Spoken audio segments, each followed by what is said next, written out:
Hey everybody out there in YouTube land, I'm just doing a quick review on my 2014 Am XMR 650.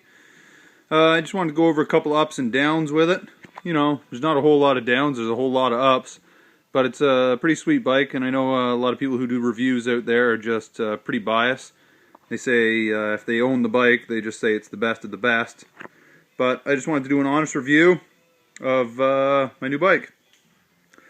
It came with 28-inch Maxxis Mudzilla tires. They were pretty good, don't get me wrong. Pretty good tires. Once you get into real deep loon shit, they were a little slippery, I found. There wasn't a whole lot of forward traction. Good for pulling yourself out of ruts, but not as much forward traction as what I liked. So I put on a set of 29.5 Outlaws. These things are impossible to beat in the mud, for sure. Couple other little downsides to them. They don't come with a winch.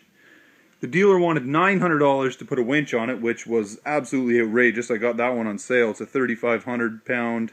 I got it on sale for 120 bucks. Put it on myself, so you'd be kind of stupid not to do that. Couple more little downsides. The brake pads that come on them from the factory are straight up crap. So I went back to the dealer and they hooked me up with a set of EBC pads. The factory pads lasted, I think it was about 80 kilometers, and they were completely worn out, steel on steel.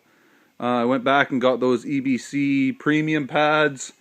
They have lasted, I think there's about 800 or 900 kilometers on the bike now, and they're still well over half-life left. The muffler on them, factory muffler on them, is way too quiet. In my eyes, you buy a big V-twin bike, you want to hear that thing.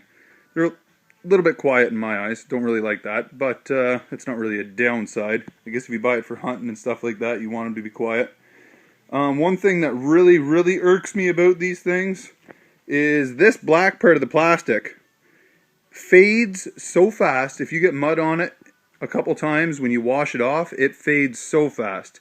I actually took a little tip from Osta Cruiser, and he tried to use foaming tire shine on it, and that's why it's nice and shiny like that. But if I just wash it with soap and water, let it dry, it looks almost dark gray.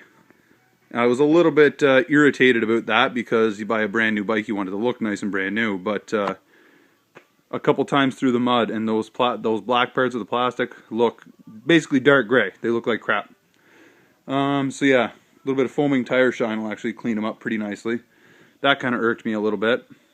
As for other than that, there's not a whole lot of downfalls really. Oh, the clutching. As you can see, I put bigger tires on it. I called the dealer and I asked them what the clutching was like in these 650 XMRs because they came with bigger tires than the regular 650s. I thought Can-Am would have been smart and done some extra work with the weights and the springs to give it a little bit more jam on the low end because they put bigger tires on it. But they don't actually. It's all just the same clutching for all the 650s, which I thought was a little bit dumb. You spend that much money on a bike, they should do a little bit more R&D than that, I would think. So what I did was I called Adam at QSC. He sent me down a clutch kit, woke it right up. I'm almost a little bit afraid of snapping axles now with these 29.5s on here. It's got a lot more low-end jam, puts the power to the ground much better. That's all I have to say bad about it, really. Everything else I have to say is very good. It's got lots of power for a 650. I wanted the 1000, but I really didn't want the extended chassis, so I ended up just going with the 650. Sweet bikes. Like I say, lots of power for what they are. They got the rad relocate, which works really nice, and it's nicely styled into it. It doesn't stick out all gaudy like some of them do.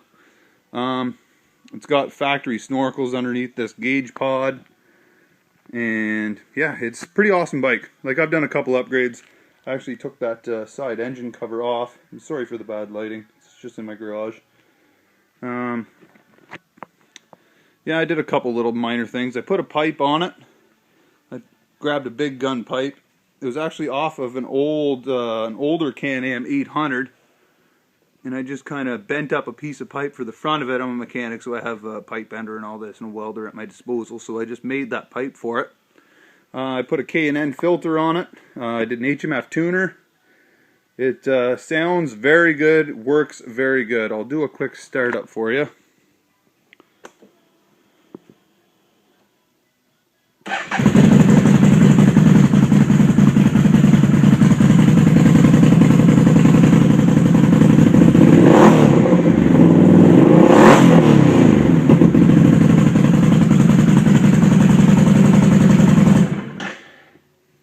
It's got some nice snap to it. When you put a pipe on them, they really they wake up quite a bit. When you put a pipe and an air filter on it, though, you got to put a tuner on it. These fuel-injected bikes.